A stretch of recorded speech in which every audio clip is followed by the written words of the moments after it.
hello. Good afternoon, everyone. Welcome to Sunday Sessions, 19th of July, 2020.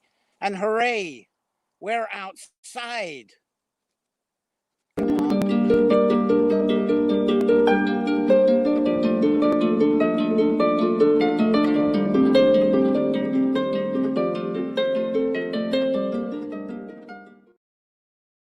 Well, thank you all for joining us for another Sunday session.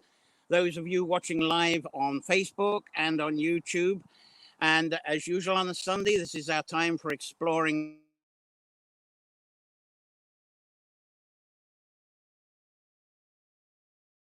and sometimes there's even a side dish of bardic storytelling and poetry. And I do have a little bit of medieval poetry for you coming up shortly. Well, eventually. Well, today is one of my 4 Ogham sessions. If any of you joined in the Ogham session, I can't remember when it was. Was it early April?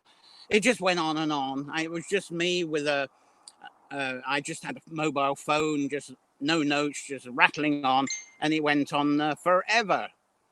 And I haven't put the do not disturb on, so please don't send me messages. There we go. And so I decided to split it into 4. And wow, I think you'll find this one might be just as long. I hope you can stay with me with this. But this is local. It kind of centers on local, and it's titled Ogham, the Ballymote Bards story. Now, Ballymote is a town that's 10 kilometers, 7 or 8 miles away from here. And I'm going to explain how this was seen to be quite central to the Ogham studies, a lot of the Ogham studies that people do. So through the session, I intend to cover a bit of background to the Book of Ballymote. I'm not really a scholar on this, but I think I can give you enough background on it. A little bit about the arrival of the Ogham tree language as it came into Ireland, and Ogham as it was used possibly for sound notation, and Ogham's possible connection to local bardic folklore. Now, I see some of you are around. Lovely to thank you for joining in. Let's see who we've got here. Sandra Elizabeth, good day to you too. Kimberly's here. Good afternoon to you from Boston. Thank you for being here. Oh, this is lovely. We're outside at last. I feel a lot more comfortable outside than I do doing this from the kitchen. So I hope this is going to be a little bit better, and I hope you will enjoy it. So the Book of Ballymote. What is it really? There we go. That's from the Book of Ballymote. There's a page from it where there's a dog chasing a rabbit. The Liber Ballymote, scribed at the end of the 14th century at the castle of Ballymote. And there's a lovely aerial view. And it was the time when the chieftain, whoever was the boss there, Tuatha MacDonagh. And the Book of Ballymote itself was quite late in the medieval scribing traditions. The chief compiler, Manus O'Dannan, was from a family of scribes to the MacDonaghs and the MacDermots, 2 clans, 2 families very much local to this area. And there's a bit of an artistic expression there of the O'Dannan man. Let's see if we can get him. There he is, and scribing away there, and a bit of his page there. And other scribes were Solomon O'Dromna. He was from Fermanagh, and there's even a wee pic of him. There's he hard at work there. I like the chair. And it seems there was another one that sort of came in later, Robert McSheedy. And no, that's the wrong picture. Where is Robert? There we go. And we've got Robert there, who's contemplating, and that's like sort of bubbles out of his head, it seems, of what he's going to be actually scribing. And I love this artist's impression, all 3 of them here in the Scriptoreum. And that's the way that Scriptoriums look like. Now, at this point, it's probably worth saying that if you go into Ballymote, there is the Coach House. It's a lovely place. It's a hotel and a bar. It's still not open yet, but I haven't got the date, but it's imminent. It's going to be in this month sometime. It may well be today. Is it today? Someone might be able to send me a comment. Is it today? We're very close to the opening. And it's a place, if you come to Ballymote now, that you can pop in and you can enjoy the new Irish tradition of the substantial €9 meal that you have to have before you can have a pint or two. It's well popping in there. And if you actually go into the lobby there, ask the reception, they'll point you to it. There's actually lovely big wall coverings of the Book of Ballymote. And the Ogham page, which I'll be showing you, is right up there, up against the wall. And it's worth studying because you'll see it a lot better than what I'm saying here. But as I say, this was a late book, and it was a compilation of older loose manuscripts. Most of these famous books, like Kells and Durrow, so forth, they were done early medieval. This was late medieval. But the scribes in the area, they did scribe various manuscripts. And this was like a best of, a compilation that was handed down through the MacDonagh family, through their clan. And it's quite a mishmash. So the first one I gather for the first page, and I showed it earlier, is this sort of picture. I find it quite amusing in a way. This is an artist's impression of medieval times, and I think it was a few hundred years old by the time it got into the Book of the Ballymote. And this is Noah's Ark that's conceived by one of the scribes. And it appeared in a later book, and I can't remember the name of it, in the sort of sketchy form. And that's an artist's impression of what the whole thing looked like. And then from there, it went into a bit of interpretation of Jewish people, their stories and traditions, because this is what came in with the scriptures. You know, where did these scriptures come from? They had to verify the value of them. And it seems that the medieval scribes and abbots were keen to introduce Jewish tradition, especially banking. Now, the ages of the world follow that, which is a Jewish interpretation. And there's stuff in there about St. Patrick. And Cormac MacArt, who's quite a local legend, I'll speak a little bit about that later. And then what was called the Triads of Ireland. And the triads, it said that they put together was geography, customs, traditional customs, and law, which was really still on the cusp of Brehon law. And there was this new sort of Jewish Middle Eastern style law coming in. So late medieval was kind of balancing between the two, because the Normans had come in and they were using the Middle East sort of template and trying to overcome the older Brehon laws, which I think is a very sad thing. I'll be talking about that a bit later. But you might have heard of the Triads of Ireland. There's other triads. That's some here and another there. Now, moving on with the Book of Ballymote, there are sagas of Finn McCool, there has to be, and even especially, there he is, Brian Boru. There's some tales of him. And what's important to us for our session today is there's quite a description about the profession of the poet, of the bard. And there's a sort of poet impression of the poet bard at the time. And then from there, it goes on to some Greek stuff, such as the destruction of Troy, the wanderings of Ulysses, Nestor's speech to the Greeks. But I'm going to go back to the professions of a poet, of a bard. And what's very related to this is the Ogham written language. And that's what really the subject is. Now, as I've waffled on that, let's see if anybody's had to say. There's Donna there. Hello, good morning. And Shell's there. Good day to you too. It's a lovely, yes, it is. We've actually got some sun. That's why outside. First time for a few weeks. Absolutely loves it. And we've got someone from Ireland. Hi, Bianca. So that's wonderful. You're grouping together. I'm glad that you're all here. So anyway, let's get on with the Ogham. Now, I don't know if any of you watched the Ted Cook video that I had up earlier. And he was interesting. He sort of got my, I've got to do a bit of clicking here. Excuse me while I find my road here. There we go. Sorry, here we go. Buttons galore. There we go.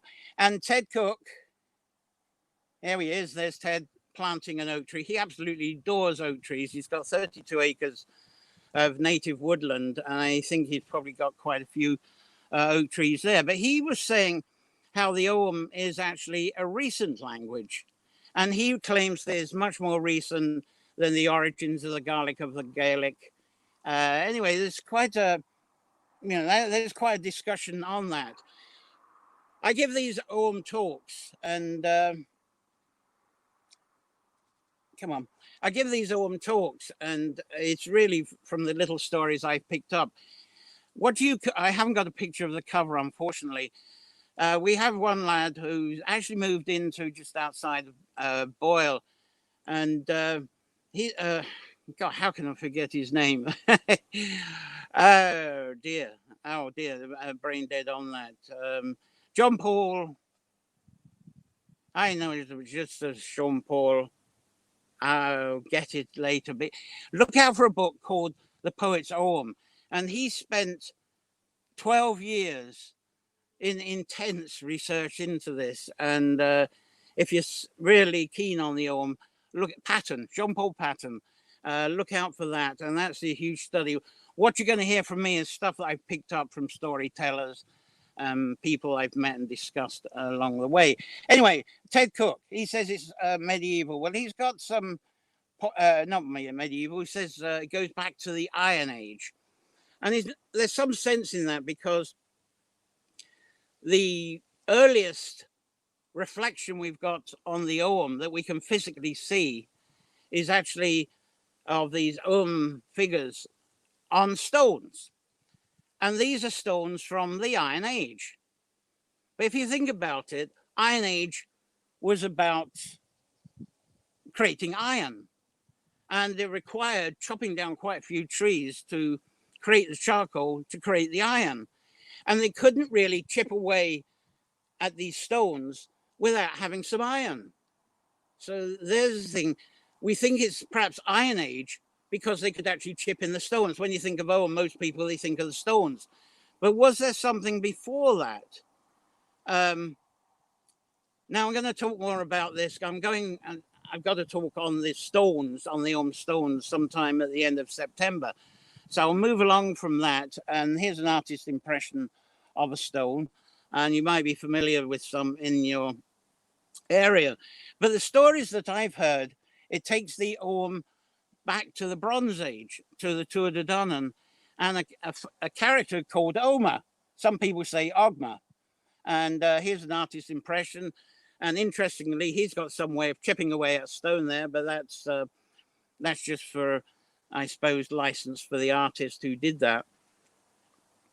But fascinating. You might have been familiar with my Almost Tale of the Trees, which I'm not actually going to cover in this session. I'll go on forever. Now, the thing with the Tuatha De Dannan, now Ogma, he was, the way I understand it, he was a brother of the Doida Dagda, and I got a lovely story of that bring up in Sunday sessions. And Cian, who's known very much for his wooing of Ethna, and up in Donegal.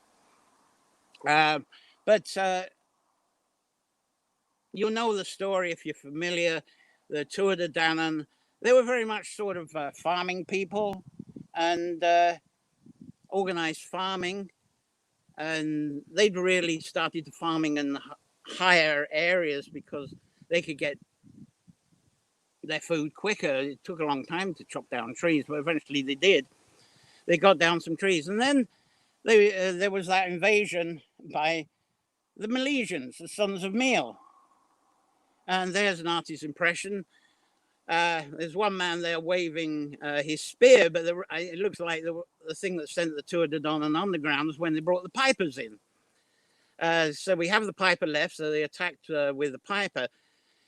Now, the one thing about the Milesians, the sons of Mil, Milesius, is they're known, they come from Iberia, but they're known from the name, from their language. They brought in what we know as the Gaelic language, and it was a language of trees. So they were tree people that had come in, and there was sort of conflict with the Tuatha De Dannan in a way, who were chopping down trees for farming, which is strange because people know the Tuatha De Dannan as fairy folk.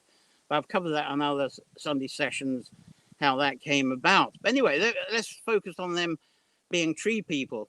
So the Gaelic then sort of arrived with them, and what came with that is communication. The whole idea of Ogham is a need for a learned language, because families had their own sort of grunts and ways of talking to each other. But if they tried to talk to the next door neighbors, they probably didn't understand a word they said.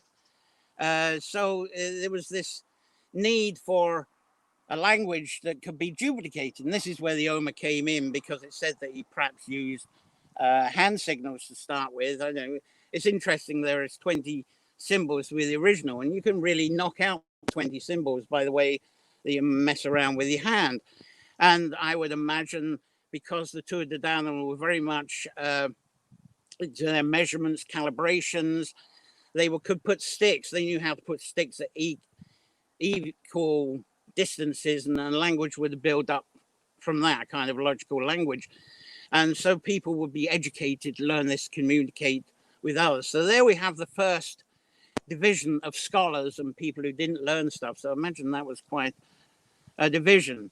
But anyway, in comes the piper and the marauding spearman there with their 18 symbols. And the language they brought in, it was, I don't know if it was linear or not, but the one thing about it was that it actually had 18 symbols.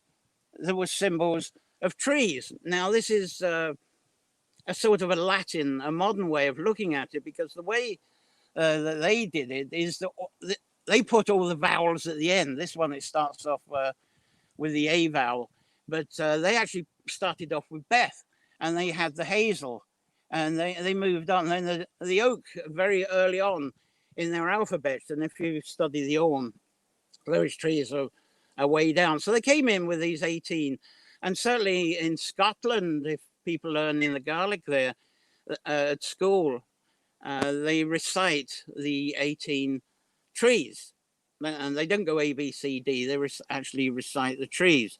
So that is a chart in sort of Latin format, and vowels last.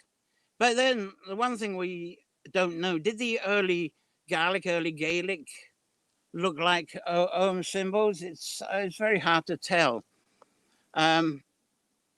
Now, I think one of the clues of this, and I haven't got any pictures, is when you actually go to the Ogham stones, what they call the Ogham stones in Scotland, the pick stones, there is a bunch of symbols, and there are a lot of engravings that people say are Ogham. But are they Ogham? Is it something of a different language? Have we applied the Ogham name as a convenience later? And that picked language would have been very similar, I think, to what the Tuatha De Dannan and what Ogma and his students would have followed. So it's a very vague area, and I think to describe that, we just use the word Ogham out of convenience. I don't think they even thought of what it was called. It was probably some other, and we haven't got the word for that anyway. But it is familiar. So what do they look like in the Book of Ballymote?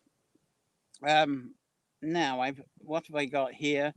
Now, there's a whole succession you'll see in the Book of Ballymote. And for some reason, the scribes there, they added extra symbols. And there's sort of some dispute there, because what do they mean in cross-reference to the 20 symbols? They even they even put an extra symbol into the 20 to make 21. And there's interpretations of the symbols there. They suddenly have one symbol for the poplar, and then they have another symbol for aspen. And really, poplar and aspen, much the same. Was it different? Well, one of them, the silver poplar, for instance. And then there's the Ullin that's got all kinds of meanings. And I think the most common, the one I like, is for honeysuckle. And there's the last one they say is for gooseberries. I think that's for all berries. Anyway, it's a real mix-up. Go and have a look at the Ballymote page that you see in the coach house or look it up on the Ogham. But going through the Book of Ballymote, there it is. That's what one of the Ogham pages looked like. And this is perhaps a very significant part of the whole book, because this is verification of the Ogham language actually existing. This is also verification that that language, that alphabet, actually has a name. And that's that point where it's been established as being called Ogham, I believe. And in that book, and this gets the mystical people really going when they see this bit from the page, and a lot of the mysticism has been pulled out from just this page. This is actually a bottom of a page. And there you see the Ogham in circles and in diagrams. And the way a lot of people have interpreted this is, oh, we can use this in divination. And a lot of people, when they use it in divination, they then apply the Ogham very much like an astrology chart. Instead of having the 12 signs, somehow they split the 20 original Ogham signs around the year, and you're born under the sign of a tree of the Ogham, and there's a whole delineation about that. I don't think it's to do with the cycle of a year. I personally think this is more to do with the cycle of our living, a cycle of our life. The reason we have things like rites of passage, communion, and stuff like that, is very much related to the different rites of passage as we go through our life. And it becomes like a bit of a cycle. Yes, we're born and we pass on again, but we go into a cycle. And I've covered this a lot in other Sunday sessions, and we'll be covering that a lot more. So this is not about seasons, but years of our life. Again, I've split this talk up, and I'm going to talk a lot more about this in the Sunday session in late November. Now, what we got here? There's a little. I was talking last week about dragons, serpents, and snakes, and how that was applied to medieval books, and it didn't escape the Book of Ballymote. And there we have a kind of a dragony impression there, beautifully drawn in to the Book of Ballymote. There's a few of them in there. But I think the important thing here is how Ireland, from this late medieval time, and because of the new rules, had become a forest people that suddenly were without a forest. And from late medieval, Ireland was a country, a tree people without a forest. They had very few wildwood trees left. And there is a sort of the regular myth that in came Cromwell, and he took all the trees, but there were a lot of people in Ireland taking trees before them. The Iron Age was a big one. Certainly the Normans, they took them for construction and building, but the Iron Age was really quite a big one. And I have heard that when Cromwell came here, supposedly for the trees, the Spanish, what was left, the Spanish had beat him to it for picking up and trading in the oaks and the strong woods. So I said there would be a bit of poetry here, and let's see if I can get on with that. Because there's a medieval poem from the time of the Book of Ballymote. I'm going to try and read it here from the bone, which is small letters, so bear with me. This is a medieval poem, and it's actually called The Fairy King's Advice on Trees. And I'm going to put the picture up of a kind of a wonderful wildwood tree.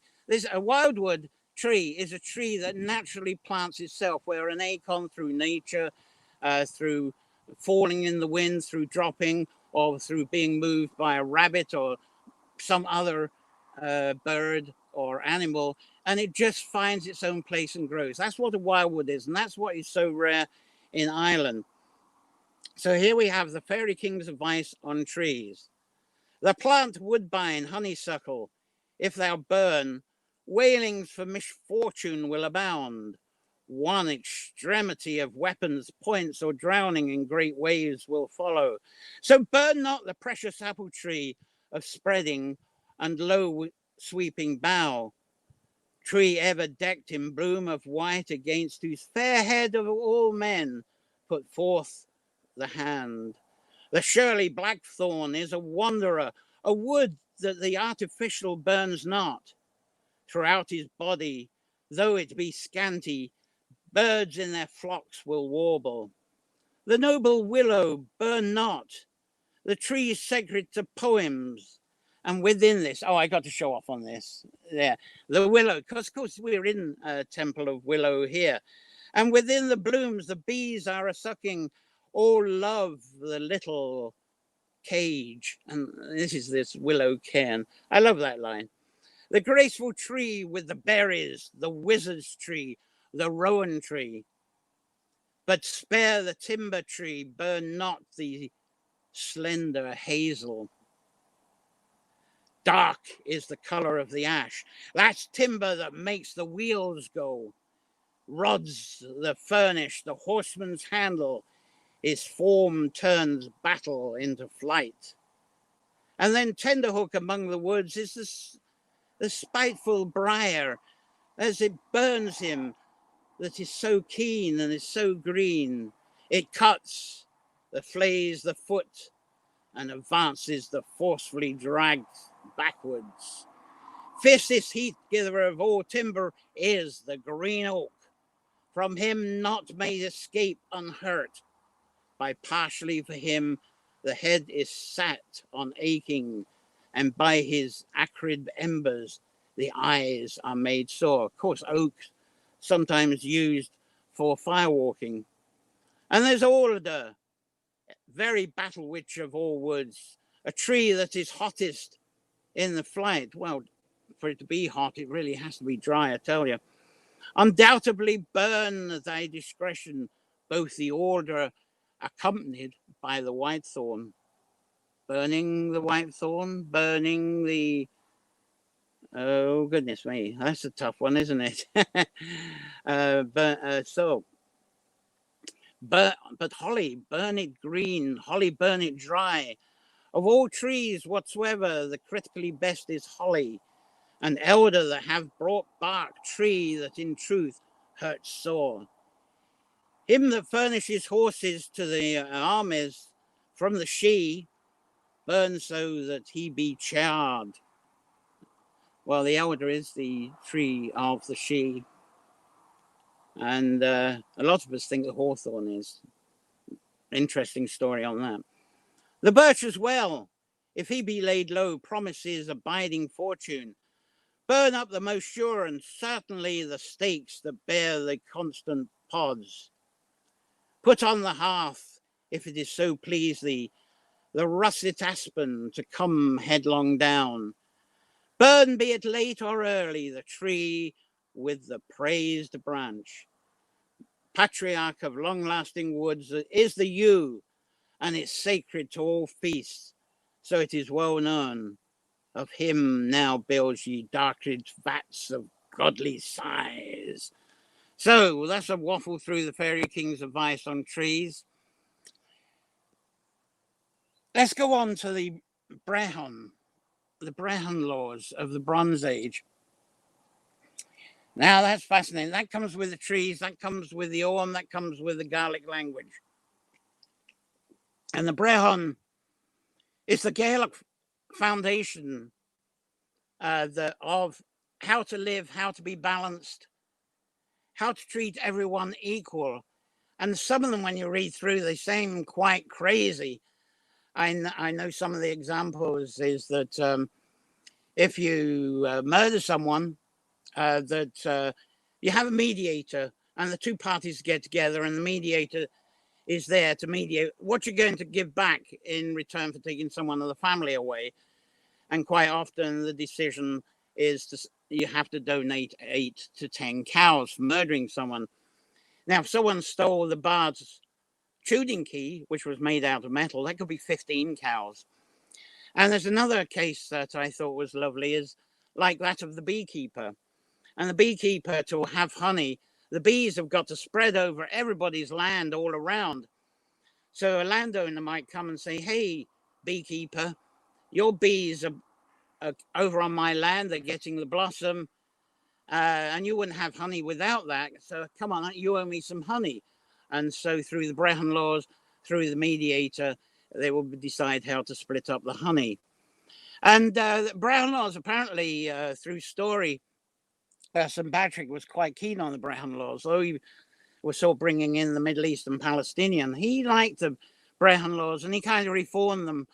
And though there wasn't much scribing going on in the time of Patrick, it wasn't long before the scribing came along. And of course, in Bridges' time, and especially Columbkille, then they would have been recorded and would have somehow intermingled the ways of the Middle Eastern, which is about conviction. It's about judgment, and you get a punishment. Very different to the Brehon laws, which is about mediation and between the two parties where they work it out. The judge works it out through the Middle Eastern style. And the one thing that's lovely about these, and now see if I got it, get the picture of it, is that these courts, they were held under oak trees. And oak trees, they weren't inside in buildings. They had to be under an oak tree because the oak tree was known as a billy tree.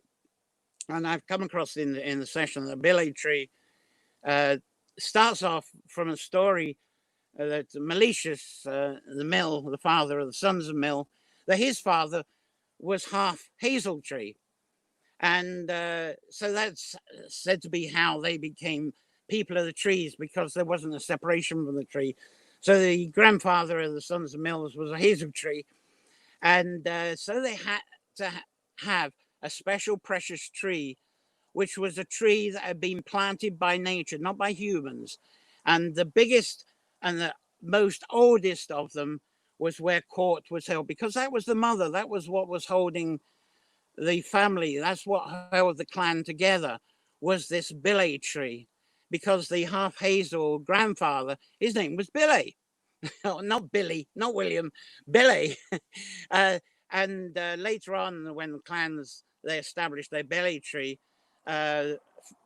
marauding other clans who were invading, the worst thing that can happen is to pull down, chop down their billy tree, or a storm bring it down, because suddenly that's the heart and life, that's the womb of the whole family down. And it's even more serious than taking an army's flag away. But anyway, we have this court under the billy tree, and I think I'll take a pause to see what you're saying, because I'm into a bit of a ramble. Who we got here? Oh, Claire's here. Hello. Claire Roach there. Fascinating as usual. Well, thanks for being here. And Star's here as well. Good morning. Lovely to see you. Anyway, I better get on. Next thing I'd like to talk, and I'm going to keep this one short because the time is moving on a bit now.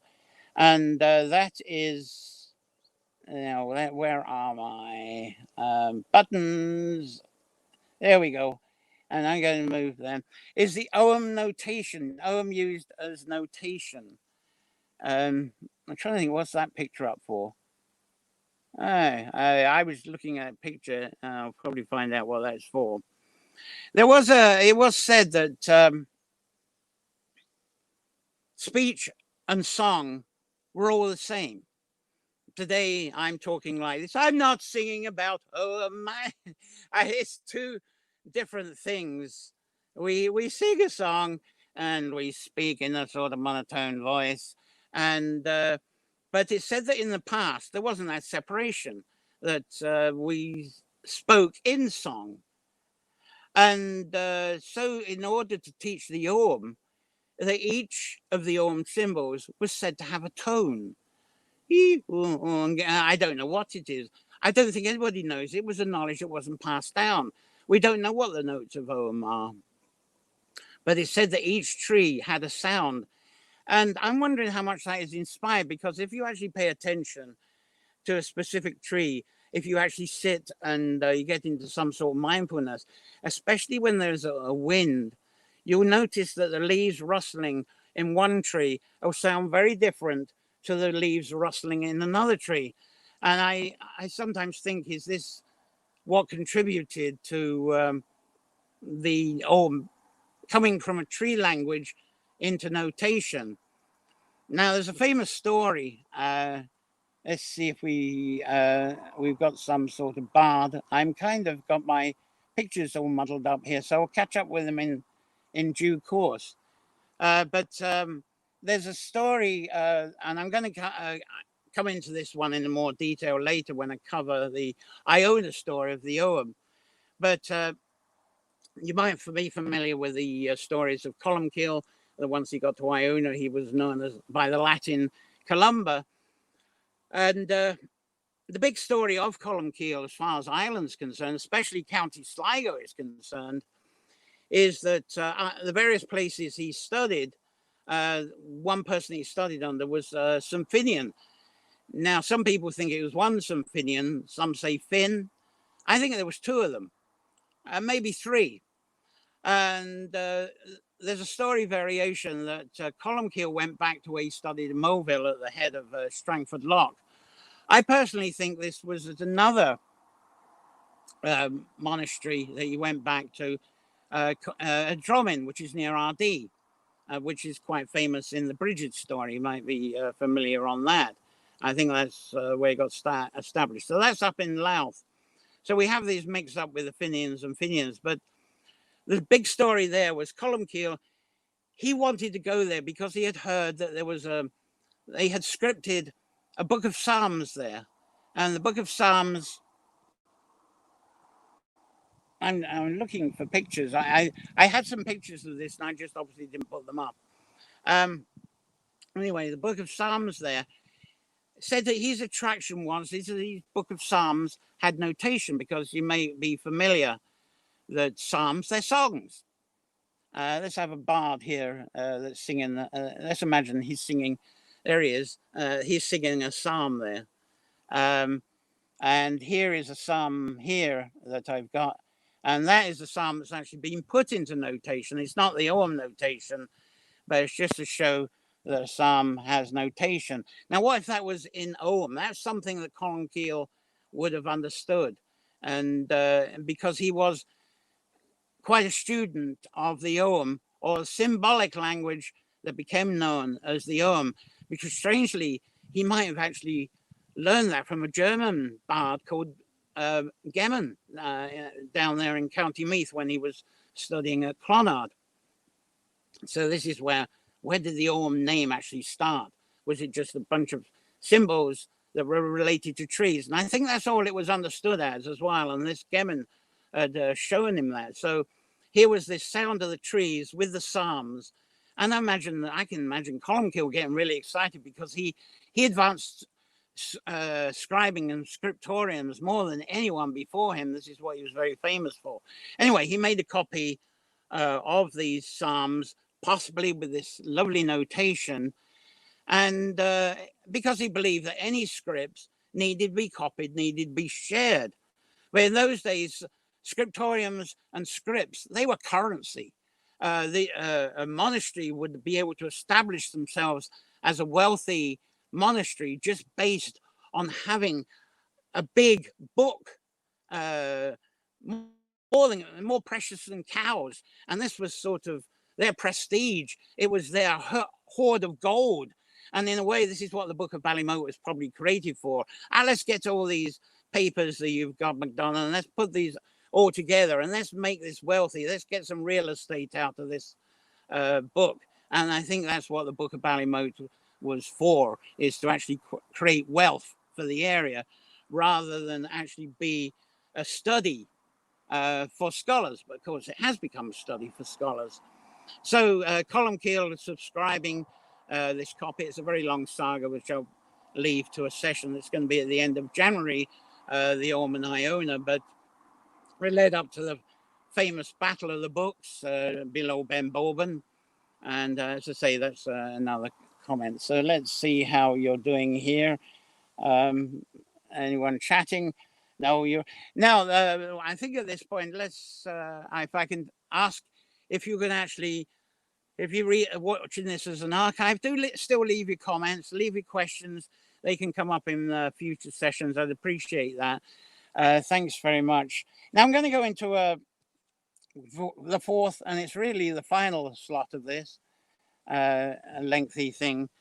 And it's relating it to our very immediate area above Cecht.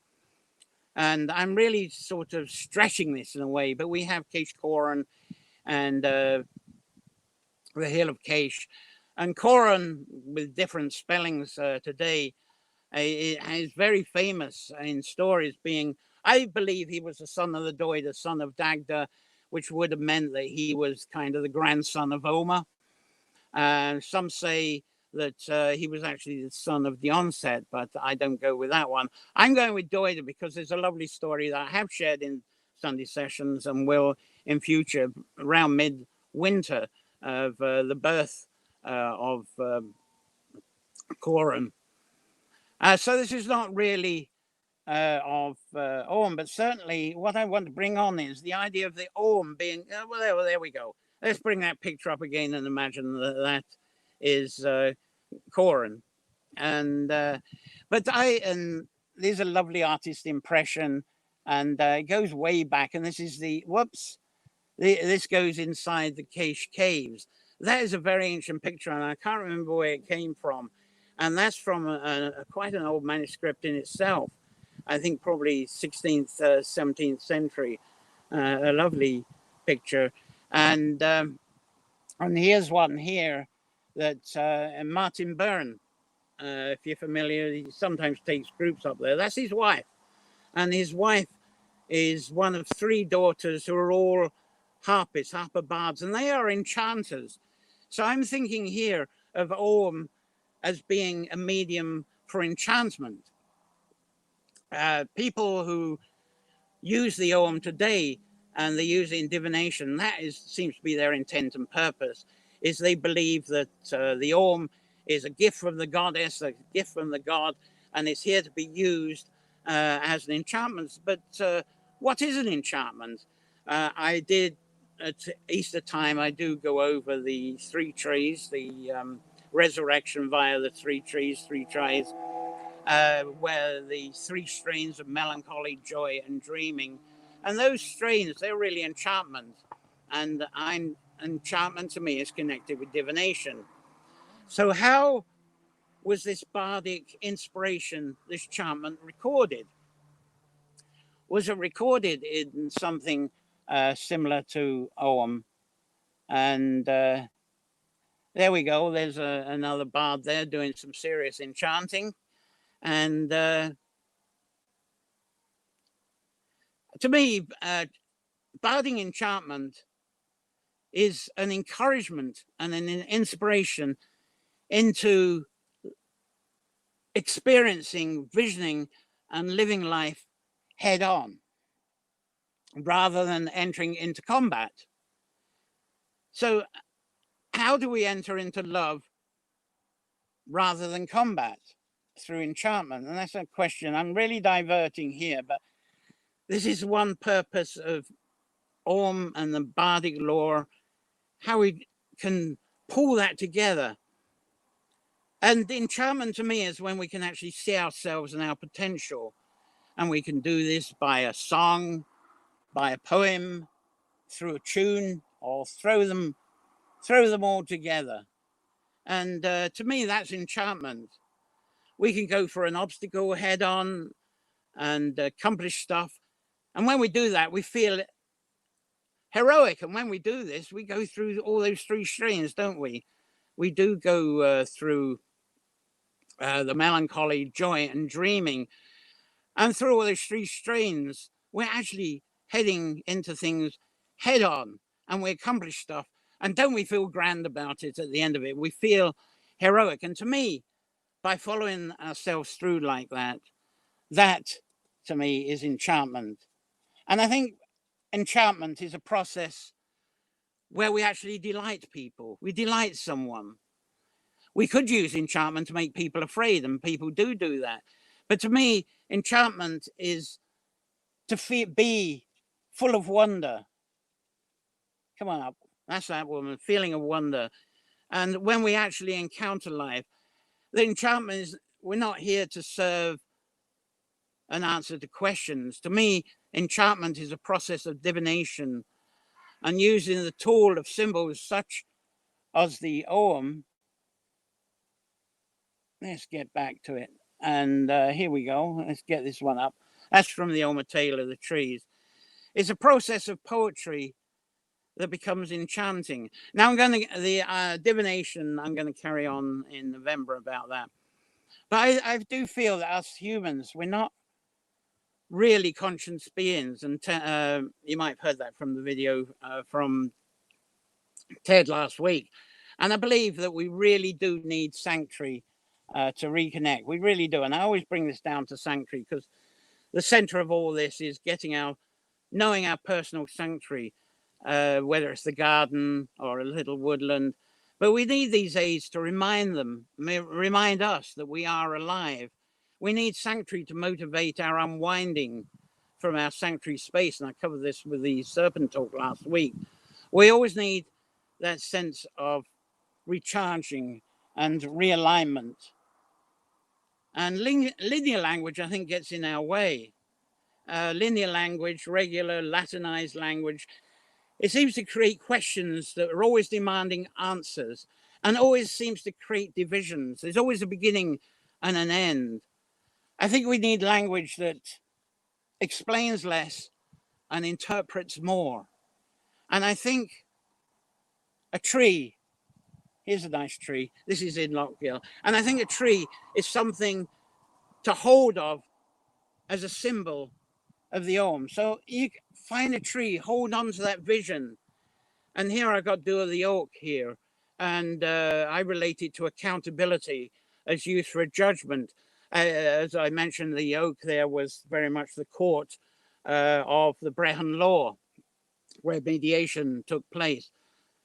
So what I suggest is flow with that enchantment, flow with your enchantment from your inspirations, and see what part of your own personal story unfolds. I think there's a divine presence in every cell of our body that serves us with interpretation. And there's really no explanation for that. It just seems to be happened. And to me, that explains to us exactly what a tree is. And really, as Ted Cook says, we can't actually accurately explain in detail what a tree is. Nobody can. It's impossible. But what we can define is what is the significance of having a tree, having trees around us. Now that's something we can imagine and we can interpret.